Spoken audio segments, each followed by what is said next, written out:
continuación a nuestro hermano Ángel Quintero, que él es el encargado de presentar ante nosotros en esta noche el seminario de cómo hacer un exégesis. Él es quien viene a trazarnos ese mensaje, a enseñarnos para que nosotros podamos también pues aclarar cosas que no conocemos. Ángel, el momento es tuyo, Dios te bendiga y saludos a todos los que están acá con nosotros. Muy bien, mis queridos hermanos, feliz noche para ustedes. Buenas tardes, acá les saludo desde Costa Rica, hermanos, y me encuentro muy feliz de estar presente para compartir este hermoso seminario que estoy seguro será de gran bendición para cada uno de ustedes, para el crecimiento espiritual de nuestra vida. Y esta noche vamos a aprender, vamos a conocer la manera de hacer una exégesis. Así que, mi querido hermano, mi querido joven que nos acompaña, te voy a invitar a que puedas buscar lápiz, lapicero, pluma, papel para que puedas ir apuntando aquellos pasos, notas importantes que te van a servir a ti para un mejor estudio de tu palabra, para que puedas tener un mejor conocimiento al momento de tu poder estudiar la Biblia, escudriñar las escrituras y poder comprender ese mensaje que Cristo quiere darte a ti en ese momento de devoción que tienes con Él. Así que antes de iniciar, quiero que oremos. Vamos a poner todo este programa en las manos de Dios para que Él sea quien nos guíe, sea Él quien ponga las palabras en mi boca y pueda guiarnos y nos pueda dar el entendimiento necesario para poder comprender esta gran lección. Así que vamos a orar, mis hermanos. Amado y buen Dios, que mora en la altura de los cielos, Señor, gracias te damos por este hermoso y bello sábado, que podamos gozarnos en tu presencia, Padre. Te pido que en esta noche, Señor, me guíes para poder llevar a los presentes un conocimiento, Padre, que les pueda ayudar en su crecimiento espiritual, para que cada día ellos puedan acercarse más hacia tu presencia y puedan sentir ese amor incondicional que tú tienes con cada uno de nosotros, Padre. Te pedimos el perdón de nuestros pecados, Padre. Te lo pido en el nombre de Cristo Jesús. Amén. Muy bien. Mis queridos hermanos, ¿se escuchan algún grito, alguna bulla? Pues son los jóvenes aquí del internado, mil disculpas por eso.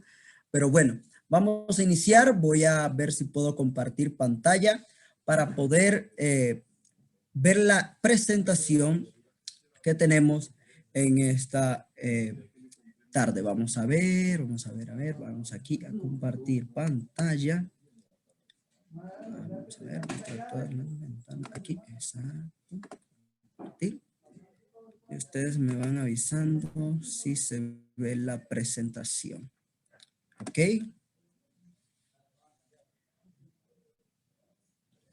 Bien. Si me pueden avisar cuando ya esté en modo presentación, mis hermanos. Si me pueden confirmar, por favor. Amén. Amén. Muy bien. Muy bien, mis queridos hermanos. Vamos hoy a estudiar cómo hacer una exégesis. Y ustedes se preguntarán, hermano Ángel, ¿qué es una exégesis? ¿Con qué se come esa palabra? ¿Qué significa? ¿Qué quiere decir la palabra exégesis? ¿Y cuál es la importancia por el cual este seminario se está haciendo en esta noche? Muy bien, vamos a iniciar rápidamente. Muy bien, ¿qué es una exégesis? Muy bien, en términos técnicos, la palabra exégesis proviene de dos raíces griegas. La primera es ek o ex, que significa fuera de, y la segunda es ago. ¿Qué significa? Una exégesis no es más que un proceso en el cual nosotros podemos extraer de un texto, de un pasaje de la Biblia, de un capítulo o tan siquiera de un solo versículo, un conocimiento. Podemos extraer una idea valiosa para nuestra vida, para nuestro crecimiento espiritual. Ahora bien, nosotros tenemos dos tipos de exégesis que podemos realizar. No obstante, nosotros los que no tenemos mucho tiempo, se nos hace muy complicado, unos están con las tareas del colegio, otros están en el trabajo, pues podemos realizar una de estas dos exégesis. La primera es conocida como la exégesis detallada. Esta exégesis que realizan los grandes eruditos de la iglesia adventista, los grandes teólogos, aquellos que están haciendo sus tesis doctorales, sus tesis de maestría, que dedican meses y meses a escribir acerca de un tema, ellos realizan la exégesis detallada. Es un proceso el cual realizan, ya les había comentado, los grandes eruditos, los profesores académicos que enseñan en las universidades adventistas, o los grandes predicadores, aquellos que tienen esa habilidad de extraer del texto ese gran conocimiento que Dios les ha dado. Y también un punto muy importante es que estas personas que realizan la exégesis detallada tienen el tiempo, la disponibilidad y las herramientas para escudriñar a fondo los textos bíblicos. Sin embargo, nosotros que posiblemente no tengamos una gran biblioteca en nuestra casa o no contemos con tantos comentarios bíblicos o diferentes léxicos, pues podemos realizar una exégesis sencilla, que es la segunda exégesis que se nos muestra en la diapositiva. Esta exégesis no lleva mucho tiempo, podemos tomar una semana o 2 semanas para poder analizar un texto. Pues esta exégesis, claro, requiere menos tiempo, ya que muchas personas no tienen esa disponibilidad. Muchos simplemente pueden leer su Biblia, su capítulo del día de Reavivados por su Palabra en la mañana cuando hacen su devoción con Dios o antes de acostarse porque están en el trajín del día a día con las clases, con el trabajo, con la familia y no hay ese tiempo para poder sentarse bien a estudiar la palabra de Dios. Por eso nosotros podemos realizar esta pequeña exégesis. Los pasos son los mismos que se realizan en una exégesis detallada.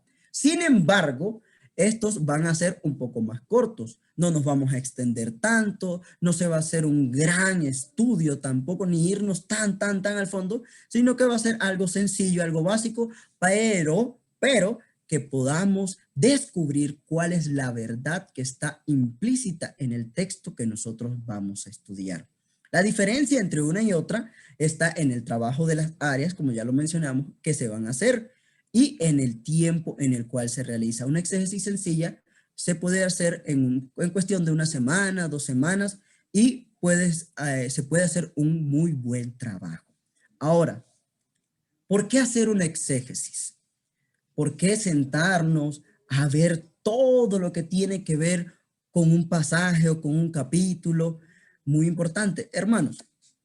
En el mundo de la teología, en el mundo de las religiones protestantes, existen muchos textos bíblicos que son considerados textos controversiales, que son considerados textos difíciles para el entendimiento de las personas. Y por eso se han creado grandes y muchos y diferentes, por así decirlo, teorías en torno a estos textos. Es por eso que una exégesis es necesaria para poder analizar estos textos. Sin embargo, también la exégesis tiene otros beneficios. Vamos a ver cuáles son esos beneficios que nos brinda hacer una exégesis.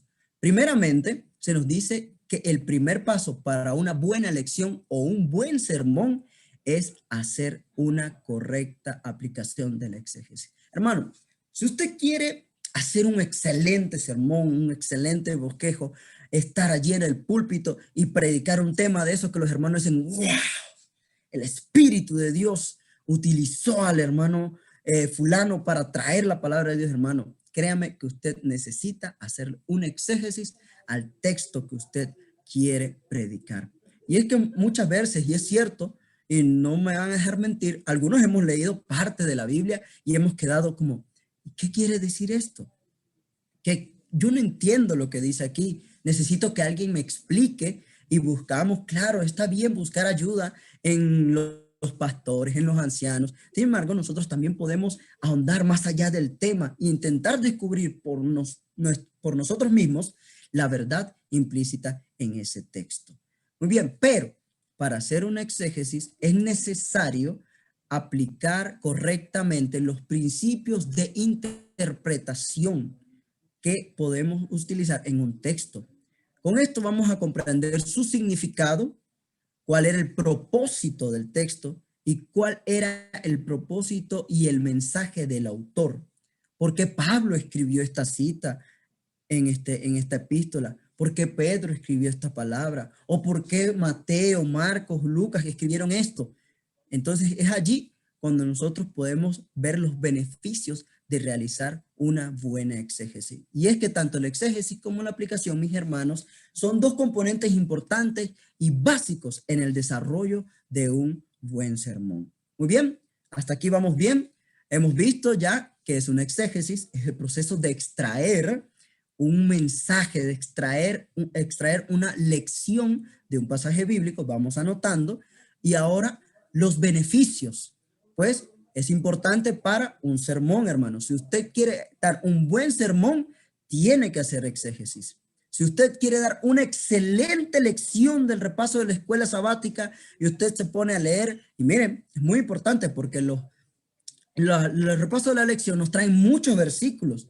Claro, se nos da el tema principal, pero trae muchos versículos que nosotros necesitamos analizar. Si usted quiere llegar y pararse enfrente de los hermanos en su clase de escuela sabática y dar la verdad que Dios puso en ese texto, usted debe hacer una exégesis y debe analizar cada uno de los textos que se encuentran allí. Usted quiere dar una buena escuela sabática, tiene que analizar los textos, mis hermanos. Muy bien, ahora, ¿cómo hacemos esto? Vamos a ver los pasos para realizar una exégesis sencilla. Y yo lo resumí, hay muchos pasos, pero yo lo resumí en 4 pasos muy básicos. 4 pasos básicos que nosotros podemos utilizar para realizar nuestra exégesis y tener un mejor conocimiento de la palabra de Dios. Hermanos, nuestro primer paso, y lo vemos en las diapositivas, es la lectura preliminar del texto y el estudio preliminar del texto. Claro, para nosotros poder hacer una exégesis tenemos que tener la base sobre la cual la vamos a hacer. Cuando usted va a construir, necesita la materia prima, necesita el terreno sobre el cual usted va a levantar o edificar una casa o ya sea un edificio. Usted necesita primero tener el terreno, tener la base sobre la cual va a ir montando los cimientos, los bloques, el cemento, el zinc. Tiene que tener esa materia prima. Y nuestra materia prima en una exégesis es el texto bíblico. Usted debe seleccionar ese texto que le gusta. Y un punto muy importante, usted puede hacerle exégesis a toda la Biblia. ¿Quiere hacer una exégesis de Filipenses 4:13? Lo puede hacer. De Juan 3:16, ¿qué nos quiere decir Juan 3:16? De tal manera amó Dios al mundo. ¿Qué significa eso? ¿Qué quiso decir Jesús con esas palabras? Usted puede hacerlo, pero primero debe tener una lectura preliminar. Debe tomar su Biblia, hermano, su Biblia, abrir su versículo y leerlo, repasarlo una y otra vez, 2, 3 veces al día, estar una semana allí leyéndolo. Y vamos a seguir ahondando más en este paso, pero vamos a pasar al segundo, el análisis textual. Estos 2 pasos, tanto el 1 como el 2, van unidos. El análisis textual. Usted debe ir haciendo un análisis de ese texto. Una vez que usted ya lo ha leído, se lo sabe de memoria, procure aprendérselo de memoria y usted en su trabajo está recitándolo allí. ¿Qué quiere decir este texto? Ahora usted lo analiza. ¿Qué temas hay aquí? ¿Qué mensaje hay implícito en este texto? ¿Qué es lo que Dios quiere decirme a mí? ¿Por qué este texto me cuesta tanto? ¿Qué es la información que hay aquí? Analice el texto. El paso número 3, y muy importante en una exégesis, hermano, usted debe analizar y identificar el contexto histórico en el que fue escrito el texto. Usted debe analizar bajo qué circunstancias se encontraba el autor para escribir estas palabras, para escribir este evangelio o escribir la carta o escribir la epístola. Bien, paso número 1, la lectura preliminar del texto y el estudio preliminar del texto. Paso número 2, el análisis. Analice su texto, hermano. Allí donde usted está en este momento, busque ese versículo que le cuesta analizar. Busque ese versículo que usted siempre ha querido buscarle un sentido, buscarle un significado y téngalo allí presente. Analícelo, apunte todos los pasos y verá que muy pronto usted podrá, con ayuda de Dios y oración y el poder del Espíritu Santo, comprender el significado de ese texto. Paso número 3, el contexto histórico. Ya vamos a hablar acerca del contexto histórico. Y paso número 4, analice la estructura del texto. ¿Cómo está hecho el texto? ¿Cómo fue escrito? Vamos a hablar de eso también. Muy bien, vamos a nuestro primer paso. Paso número 1, estudio y lectura preliminar del texto. Hermano, usted antes de consultar a la hermana White, antes de leer acerca de lo que, del tema del versículo, antes de consultar comentarios bíblicos, el comentario bíblico adventista, antes de usted hacer un sermón acerca de la venida de Cristo y quiere ir a consultar otros sermones acerca del mismo tema, usted primero lea, estudie su versículo. Antes de utilizar varias herramientas de estudios bíblicos, que se las voy a dar al final, cuáles son esas herramientas que nos pueden ayudar para hacer una exégesis, familiarícese, hermano, con el texto. Haga suya esa porción de la palabra. Entienda el contenido y entienda el contexto. Bien, en base a esto, hermano, yo les traigo un versículo, porque no es lo mismo que yo le diga los pasos de una exégesis si no hacemos una exégesis aquí mismo. Fácil, sencilla. No, yo no puedo haber venido aquí sin haber hecho una exégesis a hablarle a ustedes de este tema. Así que les traigo un versículo. Este versículo es considerado un texto controversial, hermanos.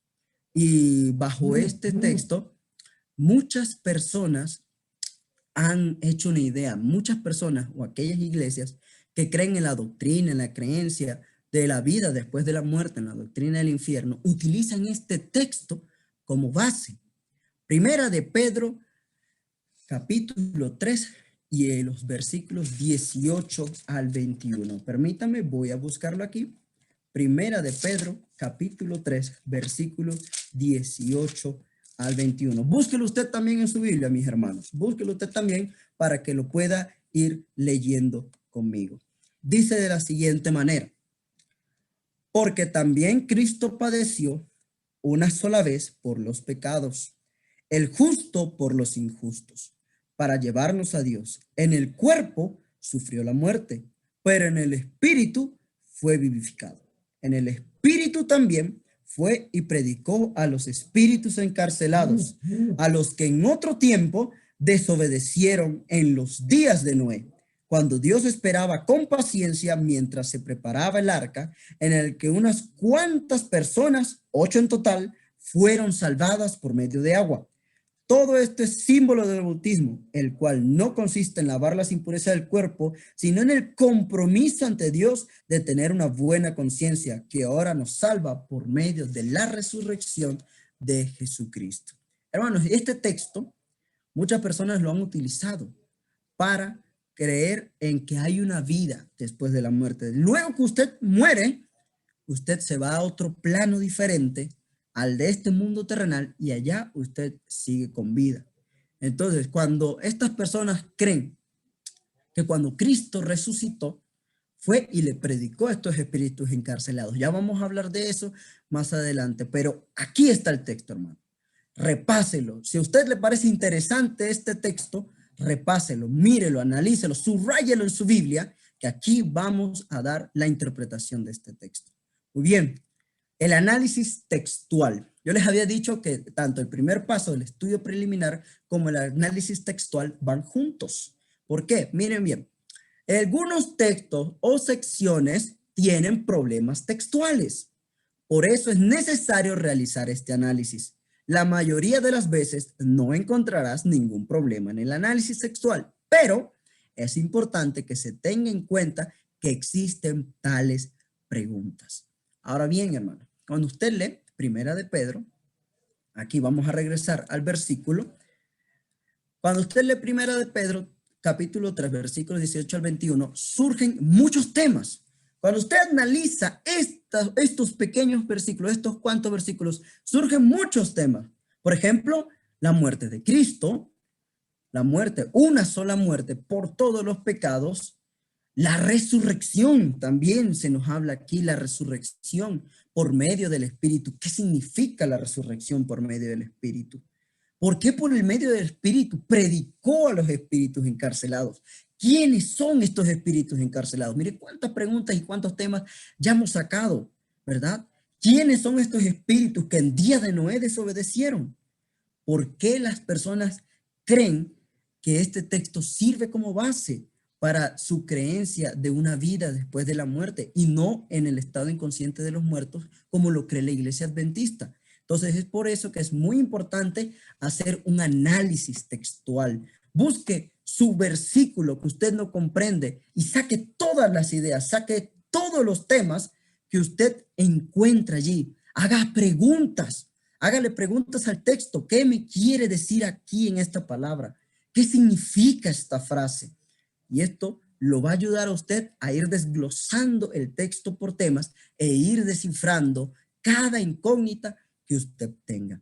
Esto es el análisis textual. Repasemos. Paso número 1, lea y familiarícese con el versículo a estudiar. Paso número 2, analícelo, saque preguntas, saque temas que usted encuentra en su versículo. Muy bien. Paso número 3. Habíamos dicho que el paso número 3 era identificar el contexto histórico del versículo. Ahora, ¿por qué es importante analizar el contexto histórico de un versículo?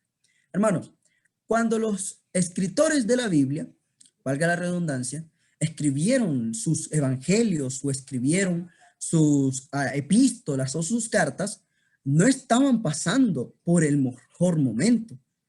Muchos estaban siendo perseguidos, otros estaban en un viaje, algunos estaban investigando. Por eso es necesario entender el contexto histórico para poder tener una mejor idea acerca del mensaje, del propósito por el cual el escritor había escrito esta epístola o esta carta. Muy bien, debemos tener en cuenta en el pasaje lo referente a lo histórico. Tenemos que tener referencias históricas del pasaje. Por ejemplo, debemos saber quién es el autor. Hermanos, debemos saber muy bien quién es el autor de dicho libro. Debemos saber quién es el destinatario, a quién lo escribió, por qué el apóstol Pablo le escribe esta carta a Timoteo, por qué, quién fue el destinatario, cuál fue el motivo por el cual escribió esta carta este autor. La fecha, muy importante, la fecha nos dice mucho acerca de los acontecimientos que estaban sucediendo al momento de que ese libro de la Biblia fue escrito. Lugares históricos y investigue dónde se encontraba el autor cuando escribió esta carta o este libro. ¿Cuáles eran las personalidades? ¿Qué personajes se encuentran en este libro? O eventos. ¿Qué evento estaba transcurriendo en ese entonces? ¿Qué estaba sucediendo? ¿Qué estaba pasando? Y también hay que destacar referencias a las prácticas culturales y a las costumbres que tenían las personas en ese entonces. Muy bien, dicho esto, ya tenemos nuestro texto base. Primera de Pedro, capítulo 3, versículos 18 al 21. Ahora bien, vamos a ver qué referencias históricas tenemos acerca de Primera de Pedro. Muy bien, aquí las tenemos. Aquí les traje algunas, la verdad es que son muchas. El contexto histórico de Primera de Pedro, vamos a ver, es bastante largo, pero aquí les traje, por así decirlo, las más importantes. Primero que nada, el emperador en ese tiempo, en el tiempo de Pedro, era el emperador Nerón. Él era el emperador de Roma. ¿Y quién fue Nerón? Se preguntarán ustedes. Pues Nerón fue uno de los emperadores más crueles en cuanto a la persecución de los cristianos. Nerón levantó una persecución de los cristianos, hermano, que mató a muchos de ellos. Pero, ¿por qué? ¿Por qué? Miren, la ciudad de Roma, en ese entonces, yo le había dicho qué eventos estaban sucediendo, la ciudad de Roma había sido quemada. Existe una teoría acerca de que el emperador Nerón fue quien quemó Roma. Y los romanos estaban sumamente tristes porque se había perdido su cultura, se habían perdido escritos, se habían perdido grandes edificaciones y los romanos estaban sumamente tristes y enojados. Ahora, ¿qué hizo Nerón? Culpó a los cristianos. Se empezó a culpar a los cristianos. ¿Por qué? Porque se creía que como no adoraban a los dioses habían venido y habían quemado Roma. Otros decían que fueron los mismos cristianos quienes quemaron la ciudad, que fueron los mismos cristianos quienes quemaron Roma. Y por eso se inició la persecución de los cristianos. Y muchos cristianos fueron muertos. Pedro se encontraba en Roma en ese tiempo.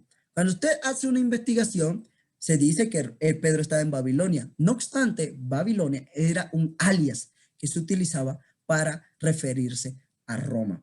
En ese tiempo, la iglesia, los cristianos, ya tenían alrededor de 35 años de existir.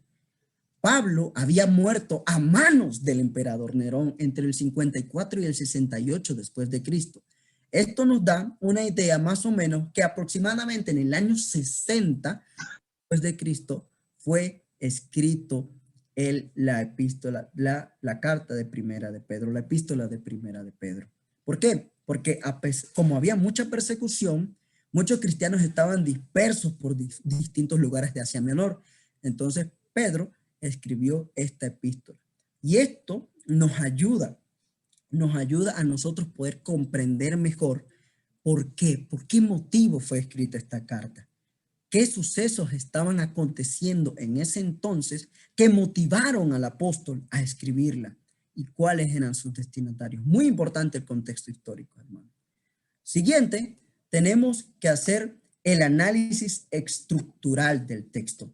Y prácticamente, cuando ustedes le dan una tarea de una investigación en la escuela, usted tiene introducción, el problema y luego viene el desarrollo. El análisis estructural del texto es, por así decirlo, el desarrollo de la exégesis.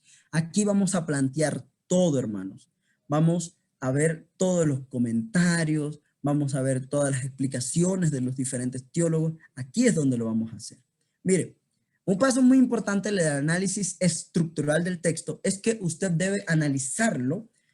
Usted debe analizar la sintaxis del texto en el idioma original. Claro, muchos de aquí no sabemos ni el hebreo, que fue escrito en el idioma en que fue escrito el Antiguo Testamento, ni el griego, que fue el idioma en el cual fue escrito el Nuevo Testamento. No tenemos conocimiento a cabalidad de estos idiomas, pero se puede hacer un buen estudio con el idioma en el cual estamos estudiando. Claro, nuestra Biblia está en español, entonces nosotros podemos hacer un análisis estructural del texto en español. Cómo están ordenadas las oraciones. Los que son muy buenos en la materia de español pueden identificarlo. Cómo están ordenadas las oraciones, qué tema hay aquí, ¿verdad? En todos los idiomas hay reglas sobre cómo esto se debe hacer y lo que significan ciertas construcciones literarias. Se debe hacer un análisis gramatical. Debemos analizar la gramática, cómo están escritas las palabras, qué sentido tiene esta oración, un análisis de vocabulario. Muchas veces nos encontramos con palabras que no entendemos, que no comprendemos, que no sabemos qué significan. Por eso debemos hacer un análisis. ¿Qué significa esta palabra? Buscar en una concordancia. Muchas Biblias tienen concordancias. Podemos encontrar allí qué significa esta palabra. Podemos utilizar un diccionario bíblico y también un análisis contextual. ¿En qué parte de la epístola, de la carta o del evangelio se encuentra el texto que tú quieres estudiar? Ahora bien, vamos a hacer un poco de exégesis, mis queridos hermanos. Un paso muy importante para el que usted pueda hacer una exégesis es hacer un análisis frase por frase. Usted puede tomar una frasecita de su texto y puede analizarla. Aquí ya, como les decía, usted ya una vez que se ha familiarizado con el texto, que ya se lo sabe de memoria, que ya sacó todas las preguntas que usted tenía, aquí las va a contestar, ya sabe el contexto histórico, cuándo fue escrito, por qué se escribió, ahora usted va a analizarlo. Y un muy fácil de hacerlo es frase por frase. Muy bien, ya teníamos, no pierdan el versículo, Primera de Pedro, capítulo 3, versículos 18 al 21. Y miren la primera frase. El Espíritu hizo que volviera a la vida. Eso lo dice el texto. El Espíritu hizo que volviera a la vida. Ahora, ¿qué nos quiere decir? ¿Qué significa esto? Muy bien, esto es parte de la exégesis que yo le hice a este texto. Se lo quiero compartir con ustedes para que podamos salir de dudas y podamos comprender qué nos quiere decir verdaderamente este texto. Muy bien, nos dice que al momento de resucitar, a pesar de hacerlo en forma y cuerpo humano, poseía una naturaleza humana distinta, glorificada, tal y como la tendrán los que serán redimidos. Cuando Cristo nació, lo hizo de forma humana, claro está. Sin embargo, no obstante, al resucitar, su naturaleza espiritual, la cual estaba velada, se reflejó símbolo de que venció la muerte. La palabra empleada para referirse a espíritu es neuma, que significa espíritu, o bien algo sobrenatural o referente a Dios. Entonces, hermanos, cuando la palabra de Dios nos dice que el espíritu hizo que volviera a la vida, claro está, Cristo resucitó, venció la muerte, rompió las cadenas de la muerte y ahora, a pesar de que él había resucitado en forma humana, carnal, él ya tenía su naturaleza. Sabemos que cuando Cristo estuvo en vida en esta tierra, él tenía su naturaleza divina velada, pero sin embargo podía utilizar parte de ella para hacer sus milagros, sanar a las personas, pero estaba velada. Pero cuando él vence la muerte, el espíritu, su naturaleza divina, hace que él resucite y vuelva a la vida. Y es por eso que nosotros vemos que cuando él resucita, camina junto a las personas que iban a Emaús y ellos no lo ven. Puede entrar a donde estaban los discípulos reunidos y se le aparece frente a ellos. ¿Por qué? Porque ya su divinidad estaba con él a pesar de que su cuerpo era, por así decirlo, de carne y hueso. Ahora bien, entremos a nuestra frase incógnita, a la frase, por así decirlo, estrella de este pasaje. Por medio del Espíritu fue y predicó a los espíritus encarcelados.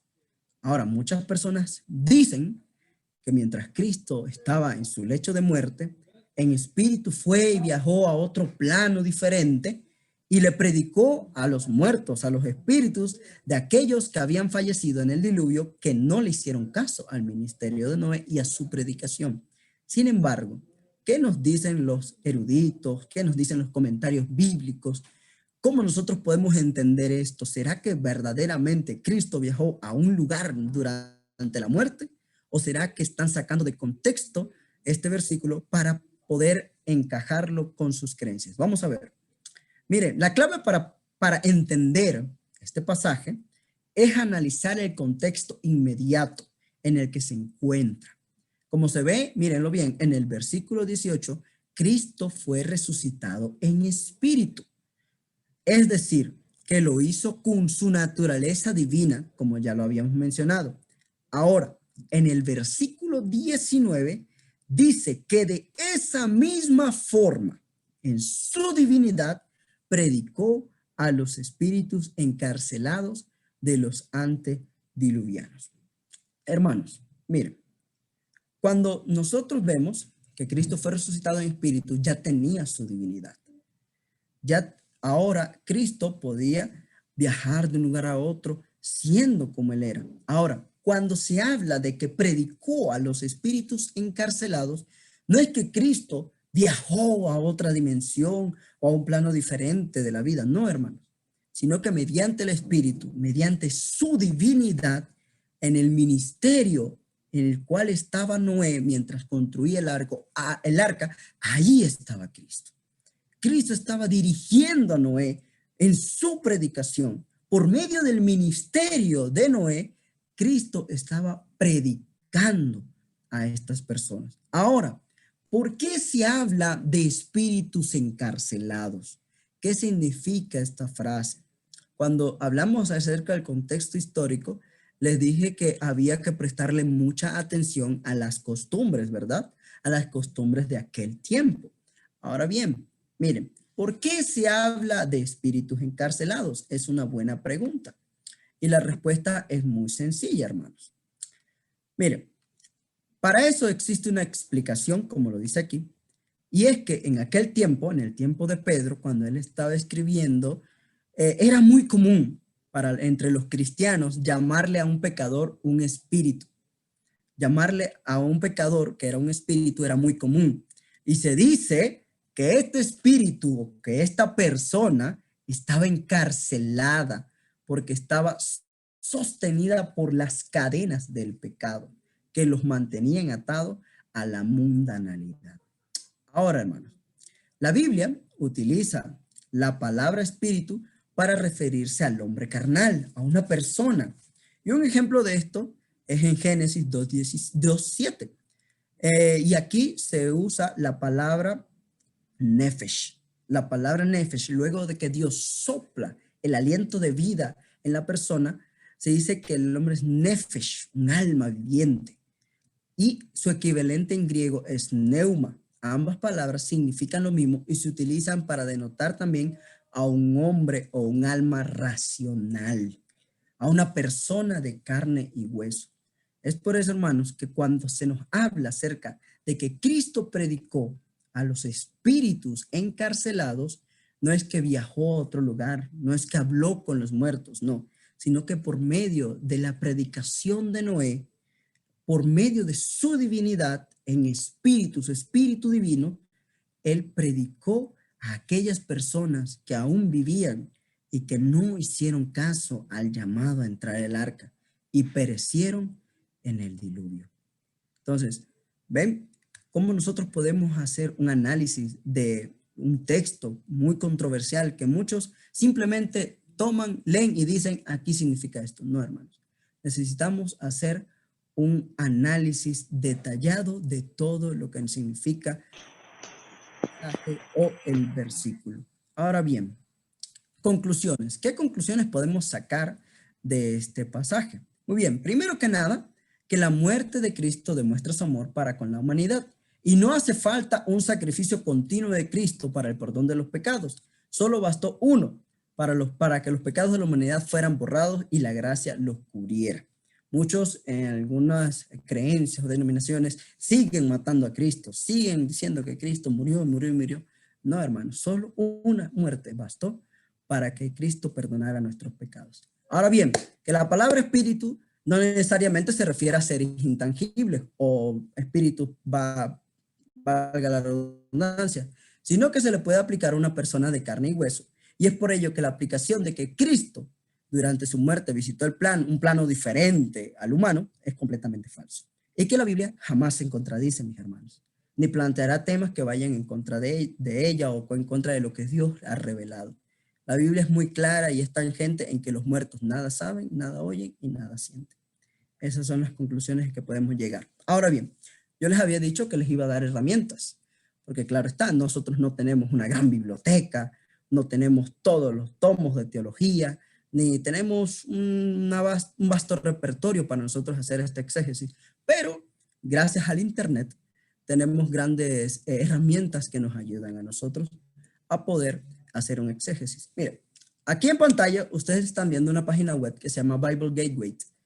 En esta página usted puede encontrar muchas traducciones de un pasaje. Mire, aquí tengo 1 Pedro 3:19 y aquí está en la Nueva Versión Internacional, pero si ustedes observan más abajo, pueden ver diferentes traducciones. La Dios habla hoy, la Nueva Traducción Viviente, la Biblia de las Américas, y usted pone en su buscador 1 de Pedro 3:19, Juan 3:16, Génesis 1:1, y le escribe al lado Bible Gateway, y le va a tirar todas esas traducciones. Y usted puede ir comparando cómo fue traducido ese texto de su idioma original. Y se va a dar cuenta que muchas traducciones de la Biblia tienen errores. Y es debido a esos errores que muchos han interpretado los pasajes de una manera errónea.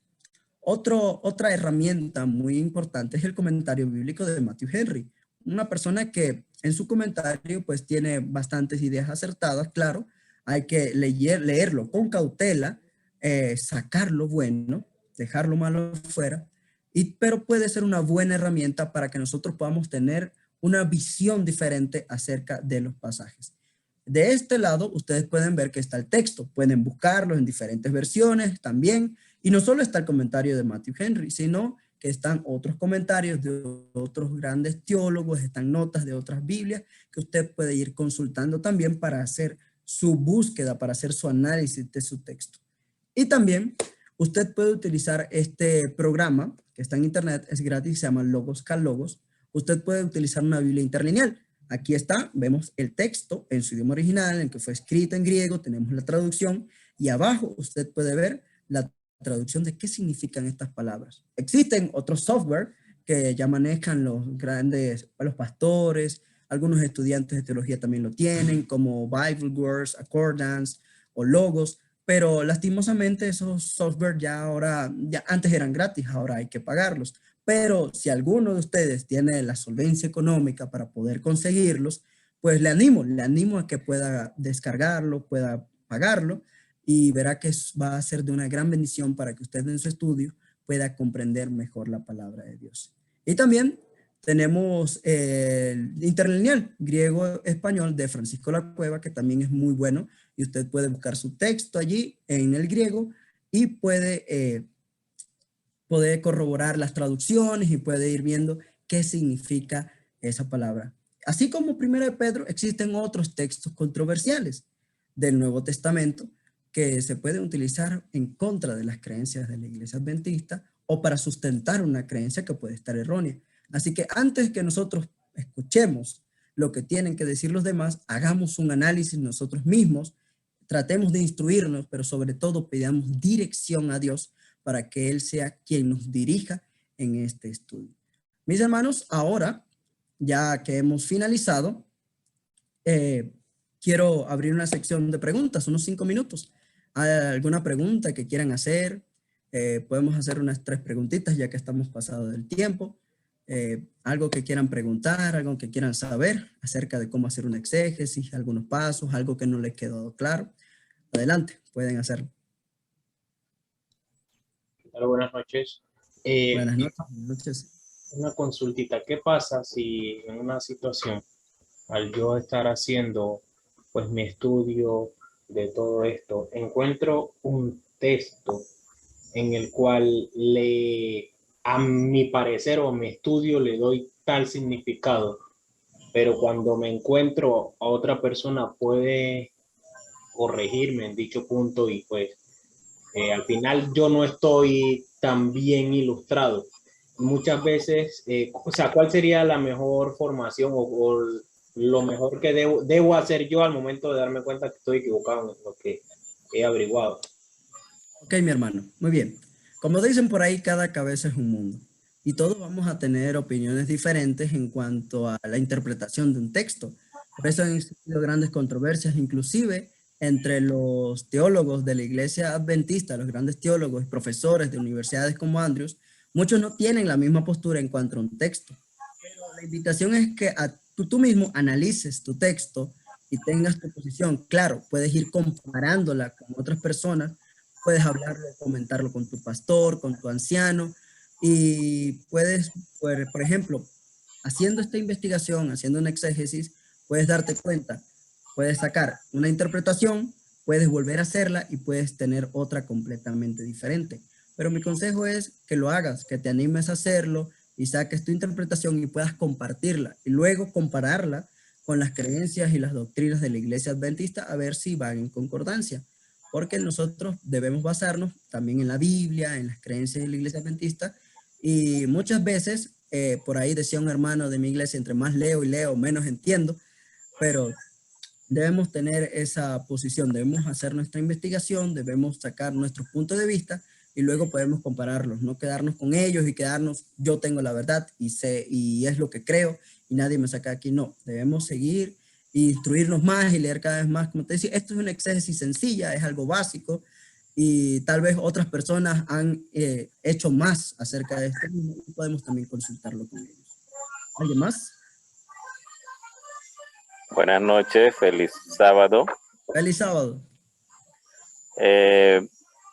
¿Qué otros textos bíblicos tendremos para corroborar de que se está hablando de espíritus de seres humanos, no necesariamente sea, yo lo tengo claro que los muertos nada saben, pero para poder explicarle a otras personas el texto, porque yo lo he escuchado en algunas otras ocasiones, y si se cree que es que Jesús descendió a, al infierno, porque en otras versiones dice que descendió al infierno y habló a los espíritus encarcelados. ¿Qué otros textos tiene como apoyo para certificar o declarar, aclarar a la persona que se refiere a esto? Ok, mi hermano. Muy bien, como le dije, el texto mejor o el más definido o el mejor que usted puede utilizar es el de Génesis. Cuando usted lo lee en el idioma original, usted se da cuenta que esta palabra en hebreo es la misma que se utiliza en griego, es su equivalente, y se está refiriendo por así decirlo, a personas carnales, personas de carne y hueso. Ese es el mejor texto que usted puede utilizar. ¿Alguien más? Buenas noches. Buenas ¿Me noches. escuchan?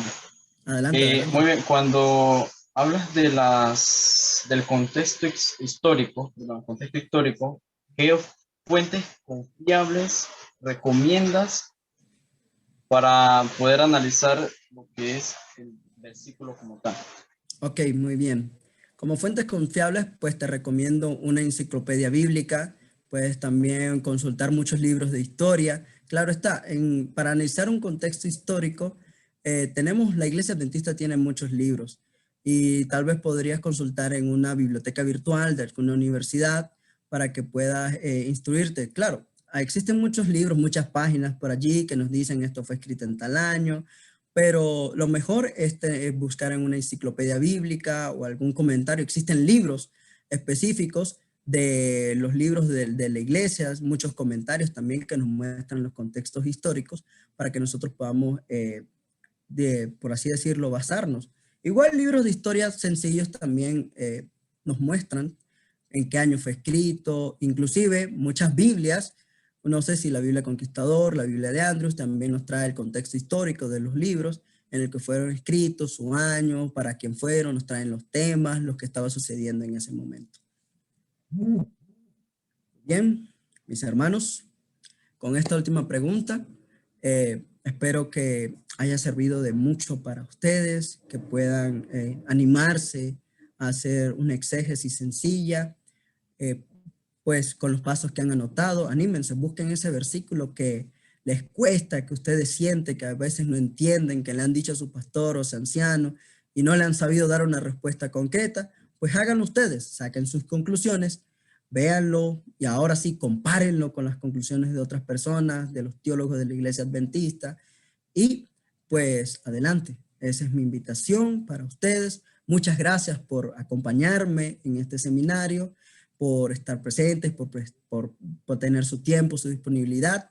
Que Dios me los bendiga, que pasen un excelente sábado y que Dios les siga dando inteligencia, sabiduría y los pueda seguir instruyendo cada vez más para que puedan crecer. Veo muchos jóvenes y eso me alegra, me hace muy feliz porque ustedes son el futuro de la iglesia y nosotros debemos estar seguros de nuestras creencias, de nuestras doctrinas y sobre todo saber defenderlas porque sabemos que viene un tiempo en el momento de la crisis final en el cual tendremos que dar fe de nuestras creencias y defender nuestras posiciones como adventistas del séptimo día.